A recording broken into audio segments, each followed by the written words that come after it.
picture this. You're a mathematical prodigy. You've been taken from everything you know and placed in a totally foreign country. Oh, wow. You're also fighting some mysterious illness, and all they offer you is porridge. Porridge? Yeah, but you flat out refuse and demand South Indian food. Interesting. That's exactly what Srinivasa Ramanujan did. He did? Yeah, he clung to what little cultural comforts he had, even while facing really tough times. It's amazing how such a small thing can be so revealing.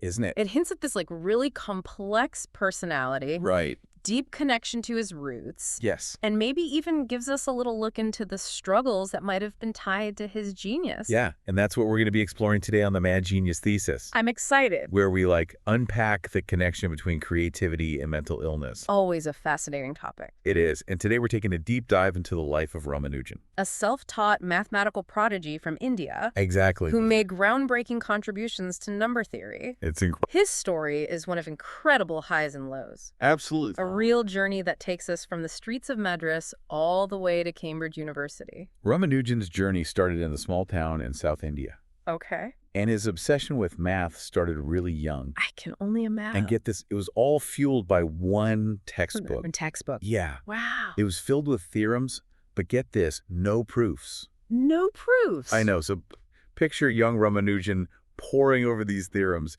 treating math like this giant puzzle. That's a really good point, Yeah. because his approach was so different from traditional Western mathematicians, Right. who were always so focused on rigorous proof. Yeah. Ramanujan relied so heavily on intuition. It's fascinating. Seeing patterns and relationships that other people just totally miss. It's mind-blowing. Yeah. Because he's coming up with these really complex theorems. Yeah. Without the formal training most mathematicians go through. His notebooks are filled with these incredibly intricate expressions called nested radicals. Okay. Essentially, it's like square roots within square roots layered with tons of complexity. Wow. And his thing with these wasn't just about solving them. Yeah. It was about finding those patterns, those relationships. Okay. It shows this deep understanding of number theory that was way ahead of its time. Yeah. And we can't forget about his work on infinite series, Of course. which fills pages and pages of his notebooks. Yeah. A real testament to his unique way of seeing the world of numbers. And he did all of this while struggling with formal education. Really? Yeah. The book even mentions that he ran away at one point. They ran away. I know. Wow. He was deeply affected after failing a college exam. Oh, wow. I know it's crucial to remember the cultural context here. Okay. He was raised in a deeply spiritual and traditional India, Uh-huh. a world where intuition and faith were super important. Right. And then he's suddenly thrust into the rigid academic world of Cambridge Yeah. in the early 20th century, Yeah. a world of logic and proof. That's such a clash. It is, and I think it had a huge impact on him. It's like stepping into a totally different universe. I know the book paints this vivid picture of his hometown, Okay. with the Kaveri River being this source of life and stability. Oh, I see. And there's this sense of peace and rootedness in that image. Okay. But then you contrast that with the bustling and competitive environment of Cambridge. It must have been overwhelming for him. Completely overwhelming. And, his strong ties to his culture, evident in his vegetarianism and his reliance on the goddess Namagiri for inspiration, they probably gave him comfort, Right. but also made adapting to a new life in England really tough. It's like he was always trying to reconcile these two worlds. I see. His intuitive, almost mystical approach to math clashing with the structured, proof-driven methods of Cambridge. Exactly. And out of that clash came some truly remarkable breakthroughs. They did. But not without struggles. You mentioned his deep-seated belief system earlier. Yeah. And there's that one incident in the book where he thinks a bombing raid is punishment for drinking Ovaltine. Really? It really makes you wonder about his mental state It does. and how it was affected by this cultural displacement. It's really thought-provoking. It is. It offers this glimpse into his very unique way of seeing the world. Yes. A world where the divine and the mathematical seem totally intertwined. And it all raises questions about that mad genius idea we're exploring today. Yes, the mad genius concept. Yeah, It's intriguing, it is. but it needs to be considered carefully. Absolutely. It's not about romanticizing mental illness, Right. but more about exploring the potential connection between unconventional thinking and extraordinary creativity. Exactly. And in Ramanujan's case, we see both his brilliance and his struggles. Yeah. And I think it's important to consider how they might have been connected. We need to be sensitive, Of course. and avoid projecting modern interpretations onto this historical figure. It's a very delicate balance. It really is. We need to appreciate how complex his story is and avoid oversimplifying it to fit our own ideas.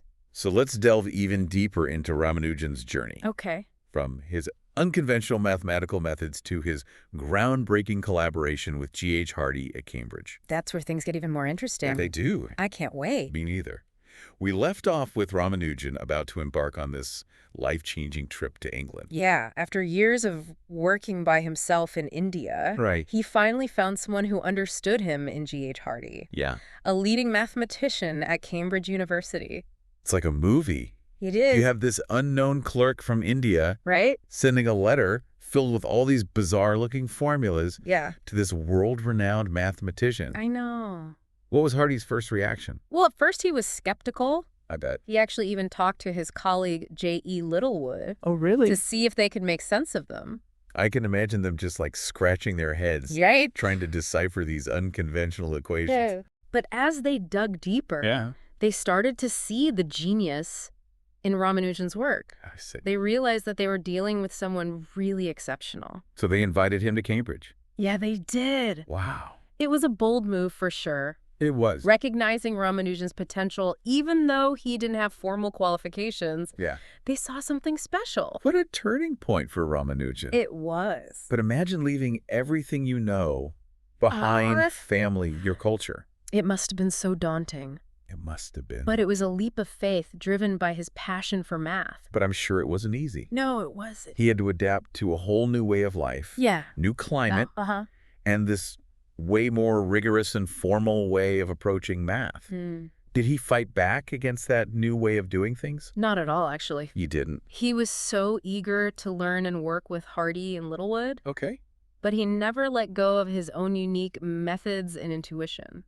So it was a real blend It was. of two totally different approaches to math. Exactly. And from that came incredible breakthroughs. They published several papers together, tackling some of the toughest problems in number theory. It sounds like they were pushing the limits of math. They really were. There are so many great stories from that time. There are. Like that story about the taxi cab number. Oh, yeah. You know something about the number 1729? Oh, yeah, that one. Yeah. So Hardy was visiting Ramanujan in the hospital, Uh-huh. and he mentioned that his taxi number was 1729. Okay. And he thought it was kind of a boring number. Boring. Yeah. I don't think Ramanujan would have agreed. No, you're right. He didn't. Yeah. He said, "No, Hardy, it's a very interesting number. It's the smallest number that can be written as the sum of two cubes in two different ways." Wait, he just knew that off the top of his head? But it seems like it, right? That's amazing. He had this incredible ability to see those patterns and connections that no one else could see. Wow. And because of that, the number 1729 is now known as the Hardy-Ramanujan number. That's cool. Yeah, it's a real tribute to their unique partnership. It really shows just how talented Ramanujan was. Uh-huh. But it brings us back to his health and well-being. Right. His time in England was tough on his health, wasn't it? Unfortunately, his health got worse in England, and the exact cause is still a bit of a mystery. Some think it was just tuberculosis, Okay. while others think things like malnutrition, the stress of a new environment, and the pressure of his work all played a part. It's sad to think that his brilliant mind might have been weighed down by those struggles. Right, it is. And then there's the incident where he jumped in front of a train. Right. It makes you wonder about what was going on in his mind. It does. His explanation for that, Yeah. that a bombing raid was divine punishment for drinking Ovaltine. Wow. It suggests a very deep belief system. Right. And maybe a fragile mental state. It's tough to say for sure. It is. We have to be careful about applying modern labels to someone from the past. But it's hard not to think about the connection between his genius, his struggles, and his cultural background. It's a reminder that genius isn't always what we think it is. That's true. It can be messy, unpredictable, and full of brilliance and vulnerability all at the same time. And sadly, Ramanujan's journey was cut short. He went back to India, Yeah. but he never fully recovered. What a tragic loss. It was? But his work continues to inspire, doesn't it? Absolutely. Mathematicians are still studying his notebooks, right? They are. Filled with all those mysterious theorems. Yes, they're like a treasure chest of mathematical secrets. Wow. Just waiting to be unlocked. It's amazing that his work is still relevant and groundbreaking almost a century later. It is. There's this great quote by the mathematician Freeman Dyson. Yeah. He said, "Every time I come back to Ramanujan's work, I find fresh flowers blooming." That's beautiful. Isn't it? It really captures the lasting power and mystery of his legacy. It's almost as if his work keeps evolving, Right. inspiring new generations of mathematicians. Exactly, and that's what makes his story so captivating. Yeah. It challenges our ideas about genius, creativity, and the potential that might be hidden in unconventional minds. So what can we learn from Ramanujan's extraordinary life? That's a big question. It is. What does his story tell us about the link between creativity and mental illness? Well, it's not an easy answer. It's not. Ramanujan's story supports and challenges the whole mad genius idea at the same time.